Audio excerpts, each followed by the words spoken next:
Have you ever wanted to shift your state immediately? Well, today, that's what we're going to talk about. Amanda here from createyourfuture.co. So I am a neuro-linguistic programming practitioner, and today we're going to be talking about anchoring. I'm going to teach you how to anchor. Anchoring is amazing because it enables you to switch your emotion like that.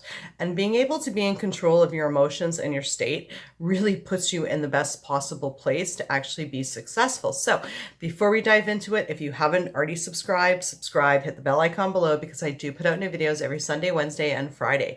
So anchoring is that's a little bit of background. It was actually discovered by Ivan Pavlov in 1904, and it's been known as anchoring. So examples of anchoring is its stimulus. So for instance, a really good example of that is when people get triggered. So in Canada, in the United States, someone gives you the middle finger and it's like people get triggered and they get so angry. That's an example of anchoring. It's a trigger, okay? So you can have many different stimuli. It could be like something visual or smell. For instance, let's say when you were a kid, your mom always made chocolate chip cookies. And then when you got older, you smell chocolate chip cookies, boom, all of a sudden you think of your mom. So that's an example of anchoring. That smell is anchored to the emotion or the thoughts of your mother, okay? Same thing when, say, for instance, in a relationship, and let's say that your specific person says the same thing, and then it causes anger in you. One time I had a boyfriend that would always go, and then it would just automatically trigger me to get angry because one time he had done that, and then he said something that made me angry. So every time he went, it would make me angry and I would have no idea why. It would just trigger it in me. That's because it was anchored. So what we're going to go over today is how to create an anchor. Now, not a bad anchor like the ones that I used as an example, but a good anchor. Okay, so you can actually anchor a good state like laughing, being successful, or the feeling you get when a manifestation shows up.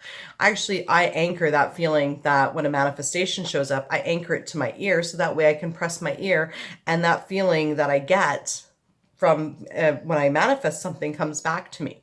Okay, so that's what we're going to do today. So that way, maybe next time when you're feeling low and you're like, nothing's working out, you can press wherever you choose to anchor it and you'll get that feeling back. Okay.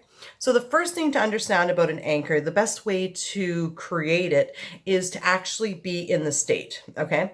So if you want to anchor laughing really hard, then you want to create the anchor when you're actually in the state. So in this video, in this example, I'm going to use how you feel when you manifest something, okay?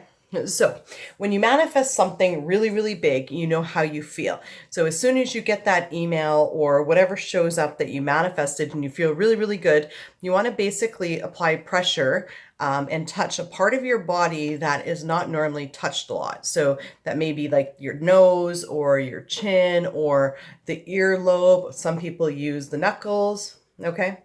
So basically what happens, let's say for instance, you get that job and you're so excited, okay? And you want to anchor that feeling of joy and excitement, right? So while you're actually feeling it, you're going to basically apply the physical touch to whatever anchor you choose for at least 5 to 10 seconds while you're actually feeling the emotion, okay?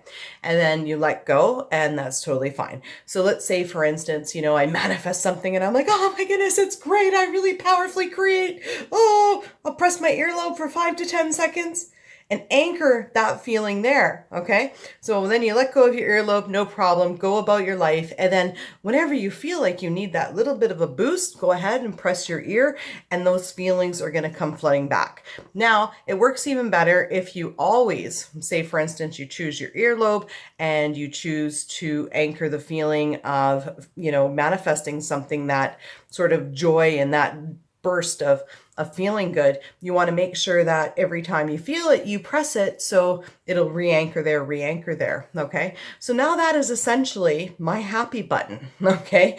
I press my ear and I feel just like I did when I went ahead and manifested something and it all comes rushing back to me. Now, this anchoring is also used in Neville's work when you do SATs. So Neville says, you go through and you visualize your scene while you're doing SATs, And near the end of it, you say something like, it is done, it is done, it is done. So what that's actually happening there is you're actually anchoring the sentence, it is done, to the visualization that you're doing. And that's why he says, you know, when you go throughout your day, say, it is done, because that actually recalls and brings back the scene that you were actually visualizing, right? So that's what anchoring is, okay? So when you're in a state that you really love and enjoy, go ahead and apply stimuli, physical touch, to a part of your body that's not touched very often for 5 to 10 seconds, and then let it, like, then release, like, stop touching it, let go of your ear, you know, take your hand off your knuckles.